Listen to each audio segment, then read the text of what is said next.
नाज़रीन, बरसात सबब हिंगोरजा शहर में पानी भीजी वियो है, जंहिं करे रहवासी सख्त परेशान आहिनि। उन्हनि पानी निकाल करण जो मुतालबो कयो आहे। पेश आहे अब्दुल जब्बार सांग जी रिपोर्ट।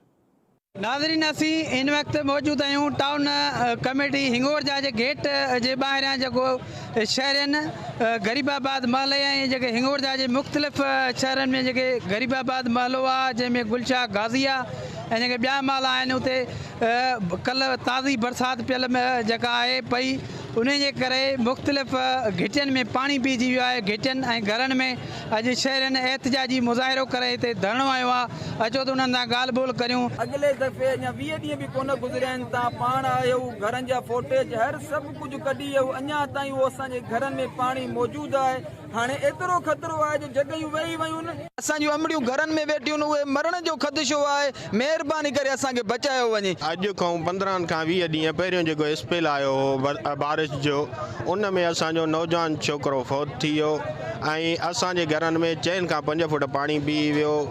पब्लिक हेल्थ वारनि खे ॻाल्हायोसीं त पब्लिक हेल्थ वारा पिया चवनि त भाउ असांजो कमु न आहे, टाउन वारनि जो कमु आहे। टाउन वारनि सां ॻाल्हायो त टाउन वारा था चवनि पब्लिक हेल्थ जो कमु आहे।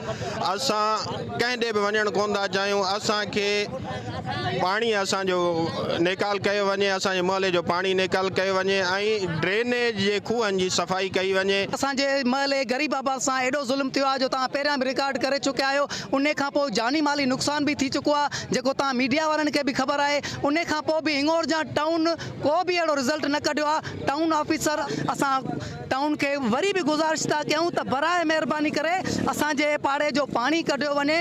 टाउन के जेको आहे सो इंतज़ामिया खे बार बार था चऊं, सिर्फ़ु 2 मुलाज़िमनि खां सवा को उते मुलाज़िम न आहे, जेके वीचारा जनरेटर ॾींहं राति हलाए पाड़े वारा आहिनि, जेके ॾींहं राति जनरेटर हलाए पंहिंजूं निंडूं फिटाइण लाइ तयारु आहिनि। उन्हनि जी असां महिरबानी था कयूं जो उन्हनि असांजी हेल्प कई आहे। टाउन वारा हेल्थ पब्लिक वारा सभु सहकार कनि, असां ॿुधनि, असां ग़रीब आहियूं, को बि ॿुधण लाइ तयारु न आहे।